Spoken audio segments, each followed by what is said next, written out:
Happy Tuesday! I'm sitting in carpool line, which means I have to be quick because once this starts, I can't be on my cell phone. But I wanted to share with you some things that might help you cope with the holidays, or it might be really, really hard for the holidays.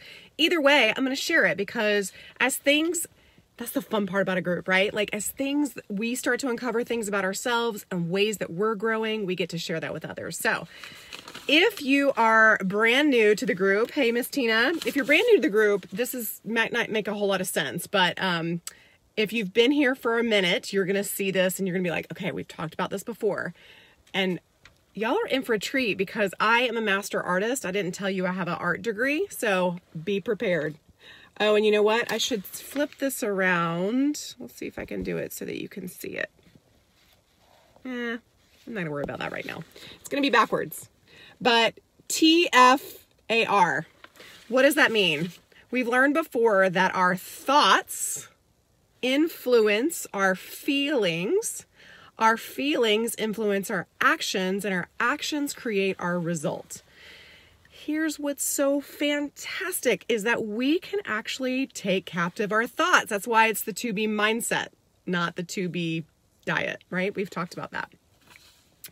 So when it comes to getting results that we want, or maybe we're getting results that we don't want, and you can apply this to weight loss, you can apply this to parenting, you can apply this to your job. You have to go backwards in the chain. And you have to say, what am I thinking about that thing? What am I thinking about my marriage? What are my thoughts about my marriage? If my thoughts about my marriage are always negative, I'm probably going to have a really negative marriage. That doesn't have anything to do with how the person, I'm going to make this non-weight loss related so it's just easier to explain. It doesn't have anything to do with what that person is doing. It's about what I'm thinking about what that person's doing. Does that make sense? So I can start to change my mindset. I hope I don't write on myself with a Sharpie, but I can change my mindset. I can change the way I think about my thoughts regarding the situation. It gets a little wonky. It sounds a little weird. I always say this all the time, like when we start to think about what we're thinking about. But when it comes to our life experience, Tina and I had this conversation the other day. You know, our body, our heart rate goes up and down. Our blood pressure goes up and down. Our finances go up and down. Everything oscillates in life. That is the whole purpose, right? Like that's good news too, because the scale might go up and down, and that's part of what we're going through. If you think about life's experience, the general life experience, we are able to, this is going to be backwards too, but you can kind of read it. Life is kind of like that. It's 50% good, it's 50% bad, and you're going to oscillate through those experiences. How does this apply to 2B mindset? What the heck is she talking about? Well, this is the deal. We sometimes get in our mind that this experience in learning our bodies, this experience in figuring out which foods fuel us and make us, here, I'll try to make it so you can see both. No, maybe not. What fuel us and make us feel fantastic, that should be easy. It should be good. When we find those foods, when we have a weight loss day, when we're like, whoa, we're so close to our goal and we're in that great, yes.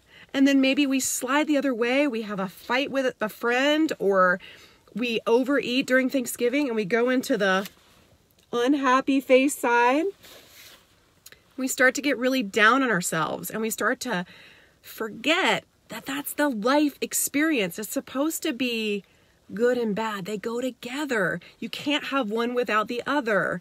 I love that you can't have two emotions at the same time. Like you can't be angry and grateful at the same time. This is the same thing with weight loss. When we get into the side where we're the frowny face, oftentimes it's because, what do I always say you should be doing in your tracker? Writing down your emotions. Oftentimes that emotion hits us. Anger, fear, stress, disappointment. And what we do, I'm going to have a hard time drawing and doing this at the same time. I'm going to see if I can do it this way. Instead of living in this place, we get out our artist pen, we add a whole nother line over here, and we do things in this zone. This is what I would call the numbing zone, the distracted zone. We pour another glass of wine. We get out the chocolate chip cookies. We open up the refrigerator and have pumpkin pie for breakfast. We go through and we scroll Instagram for an hour looking at everyone else's life. We binge watch things on Netflix. We live in that other part, right? That 50% part, because we don't want to feel the emotions in the frowny face side. Here's what happens when you chronically live in that outside realm. And I'm going to share with you because I've done it. You numb out the bad stuff, the emotional stuff, right? The stuff that you don't want to face, you numb that out so you don't have to feel it. Hooray! But you numb out the joy too. And I would encourage you, this is where it's going to be hard and you're going to be like, Stephanie, I'm not ready to do this. And I hear you, and I'm going to challenge you that you are ready. You are prepared for the full pie experience in this. The way that to be mindset is different is that we are able to talk about, we're able to write about, maybe you don't talk about it here, that's okay, but write about it in your tracker. That moment that you're feeling stressed about something, maybe you just checked the mail and there's a bunch of bills that came in the mail and you don't have the resources to take care of that. And you just want to pour a glass of wine and drown your sorrows. There's nothing wrong with the wine. We've learned that, right? If it's right for you, if your body accepts it, if it makes you feel good, that kind of thing. But if you're drinking that, or you're eating the cookies, or you're doing the things that don't fuel you for life because you don't want to live in that other 50%, I want you to write it down. And I'm going to keep telling you that, to write it down, to take captive those thoughts, because you might be stressed about bills. Let's just use that example. And it makes you want to eat. It makes you want to binge, makes you want to do those things. But if we are able to go back to this, and we can say that we don't want the result of stress, and we don't want stress eating, we don't want those things, we don't want those bad habits that keep creeping in and knocking on our door. What do we need to do? What's the action? Let's go backwards in that change. What's the action? So maybe the action is you remove cookies, or you remove the wine, or you disable Facebook. Don't do that because you'll miss out on this group. But you take Instagram off, okay? Maybe that's where you need to be.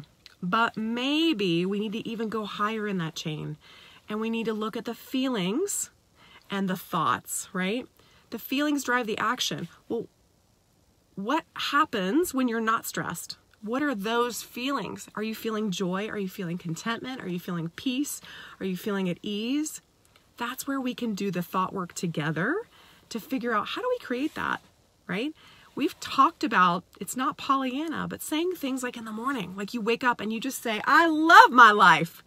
I am enough, right? That sets the tone for the day. And see what you're doing there? Your brain might be saying, I don't really love my life because I know I've got these bills coming. But when you say it enough times, repetition creates belief. And belief feeds those thoughts. And those thoughts create those feelings create those actions, and the action creates results. And all of a sudden the bills come in the mail. And you're like, it's going to work out. We got this. I don't need to default into that other part of the pie or eat the pie to fix that problem. So, Carpool is about to start up. Aren't you glad? Because you know what happens now? Homework happens now. I want you to, I always say, diligent tracking yields results, right? So if you are someone who thinks that tracking is stupid, I used to think that, so I can say that. If you think tracking is stupid, and your feeling is there's no need for it, and your action is I'm not going to track, then your result is going to be not what you want. I promise. I promise. There's nothing new under the sun. This is not a new concept. But if you decide that you don't like that result, that you want different results, that you want weight loss, that you want food freedom, that you want to find out what really fuels you, you got to collect the data. So you got to go back up the chain. You got to decide that the feeling about the tracker, It's actually one of respect, admiration. It's a tool. It's going to work. And my thought then becomes, I can't wait to use my tracker today. I can't wait to write things down. This is going to be awesome. I love my life. I am enough. The tracker is fantastic. This group energizes me. It's taking captive those thoughts, and you can go a whole nother direction. So comment below. I want to know that you are committed to working with the tracker. I'm trying to get out of all these little symbols that are below here. I want you to tell me that you are ready to change some emotions and some feelings.